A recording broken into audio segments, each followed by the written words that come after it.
When you're standing in the aisle of a music store or scrolling through endless listings online, it's easy to feel torn between the promise of a full-size piano feel and the reality of a cramped apartment floor.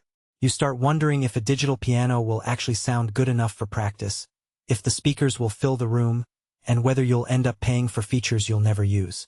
That hesitation is what most buyers face before they decide on a model like the Korg C1. Link is in the description if you want to check the product details on Amazon.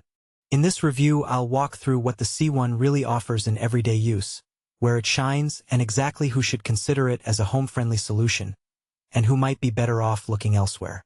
First off, the Korg C1 is positioned as a digital home piano with an 88-key RH3 keyboard. The RH3 Action is Korg's entry-level hammer-like feel, designed to give a bit more weight in the low register than a simple synth action. In practice, that means beginners who are still learning finger strength will feel a modest resistance that helps develop proper technique, without the steep learning curve of a true weighted hammer action. If you've been using a cheap 61-key keyboard, the jump to 88 keys and the RH3 feel will be immediately noticeable. You'll finally have the full range to explore classical pieces or modern pop chords without feeling cramped. One of the first things I tested was the speaker output. The C1 comes with built-in stereo speakers that sit on the back panel, and they're surprisingly adequate for a small living room or bedroom. Turn the volume up to about 70% and you can hear the nuance of the piano sample, especially the sustain pedals decay. In a larger open space, the speakers start to feel thin, but that's not a flaw so much as an expected limitation of any built-in system on a compact digital piano. The practical takeaway: if you plan to practice alone or with a small audience, the internal speakers will save you the cost of an external amp, but you should budget for a pair of bookshelf speakers or headphones if you want a richer, more immersive sound for recording or performances.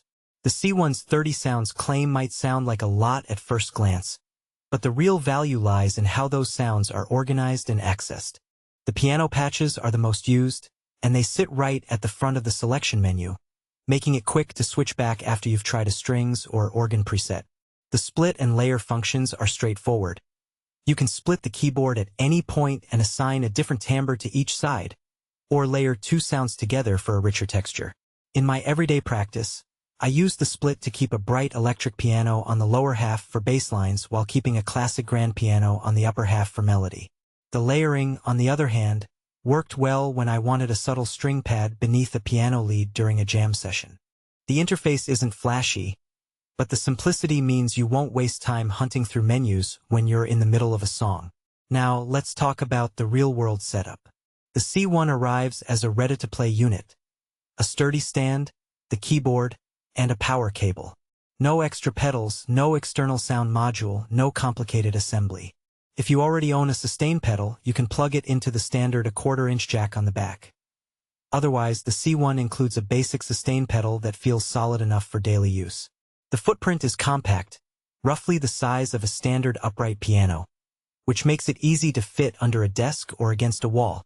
For renters or anyone who may need to move the instrument, the weight is manageable. You can lift it by the built-in handles without needing a dolly. The only hidden trade-off is the lack of a dedicated headphone amp with a dedicated output. You have to use the standard line-out and a separate headphone adapter if you want silent practice. That's a minor inconvenience, but worth noting if you share a bedroom with a partner who sleeps early. Where does the C1 get its value? The core of the price point is the combination of an 88-key RH3 Action and decent built-in speakers, all wrapped in a sleek brown finish that blends into most home decor. For a beginner or intermediate player who wants a realistic feel without breaking the bank, the C1 gives you a respectable piano experience that won't feel cheap after a few months. The 30 preset sounds also add a playful dimension for those who like to experiment with different timbres, and the split/layer capabilities let you expand your repertoire without buying extra gear. Because Korg is a trusted brand in keyboards, the reliability and after-sales support are also part of the value proposition, even though we can't quote exact warranty terms here. But no instrument is perfect, and the C1 has a few practical weaknesses. The speaker system, while adequate for personal practice, lacks the depth you'd